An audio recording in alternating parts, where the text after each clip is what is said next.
વડોદરામાં વિશ્વામિત્રીના કાંઠે નિયમોની 80-83 બિલ્ડર દ્વારા જાહેર જગ્યા પચાવી પાડી રહીશોને ધમકાવતા મામલો બીચક્યો। વડોદરા શહેરના વડસરમાં વિશ્વામિત્રીના કાંઠે નિયમોની 80-83 થઈ હોય તેવા દ્રશ્યો સામે આવ્યા છે। બિલ્ડર દ્વારા જાહેર જગ્યા પચાવી પાડી રહીશોને ધમકાવ્યા હોવાના આક્ષેપ આજે સ્થાનિક લોકોએ કર્યા હતા।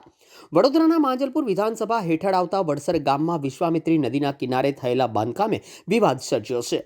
વણકરવાસ, શ્રીજી ફ્લેટ્સ અને સાંઈ વિલા વિસ્તારના રહીશોએ દર્શનમ બિલ્ડરના પ્રોજેક્ટ સામે મોરચો માંડ્યો છે। સ્થાનિકોએ ગંભીર આક્ષેપ કર્યો છે કે બિલ્ડર દ્વારા નદીના સંરક્ષિત ઝોનમાં કાયદાનું ઉલ્લંઘન કરી બાંધકામ કરવામાં આવી રહ્યું છે અને વર્ષો જૂના જાહેર રસ્તા પર કબજો જમાવવામાં આવ્યો છે। સ્થાનિક રહીશોએ પાલિકા, કલેક્ટર, તંત્રને લેખિત રજૂઆત કરી છે અને આ મામલે તાત્કાલિક તપાસ કરવાની પણ માંગણી કરી છે। જો તંત્ર દ્વારા ગેરકાયદેસર દબાણ હટાવવામાં નહીં આવે અને રહીશોની સુરક્ષા સુનિશ્ચિત કરવામાં નહીં આવે તો આગામી સમયમાં ઉગ્ર વિરોધ પ્રદર્શન કરવાની ચીમકી પણ ઉચ્ચારી છે।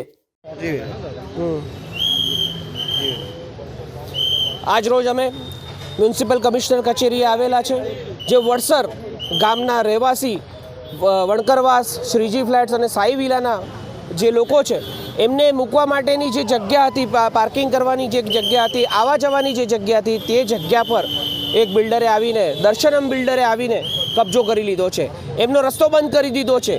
ત્યાંના લોકોએ આ હાલાકીનો સામનો કરતી વખતે એમણે આમ આદમી પાર્ટીનો સંપર્ક કર્યો।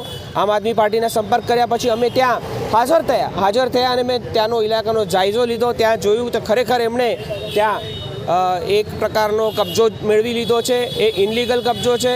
એના વિરુદ્ધ આજે અમે આમ આદમી પાર્ટી અને સ્થાનિક રહીશો સાથે એક આવેદનપત્ર આપવાનો પ્રોગ્રામ કર્યો છે, જેમાં અમે કમિશનર સાહેબને રજૂઆત કરીશું અને કહીશું કે અમારા વિસ્તારની અંદર, અમારી જગ્યાની અંદર આ બિલ્ડરે જે ઇનલીગલ કબજો કર્યો છે તાત્કાલિક પૂરો કરવામાં આવે। બીજી વાત, એમણે જે રસ્તો જે છે, એમણે જે રસ્તાના લેવલથી એમનો પ્રોજેક્ટ 10 ફૂટ ઉપર બનાવેલો છે, એ 10 ફૂટ બિલકુલ ઇનલીગલ છે। જો એ વરસાદ આવે તો ત્યાંનું પણ પાણી એ વણકરવાસમાં ભરાય અને ઓલરેડી એ જગ્યા જે છે એ પૂરગ્રસ્ત છે। એ પૂરગ્રસ્ત હોવાના કારણે અને એથી પણ વધારે પાણી હવે ભરાશે જો આ રીતે પ્રોજેક્ટ ચાલશે। એટલે એવી અરજી લઈને અમે આજે અહીંયા કોર્પોરેશનમાં આવેલા છે।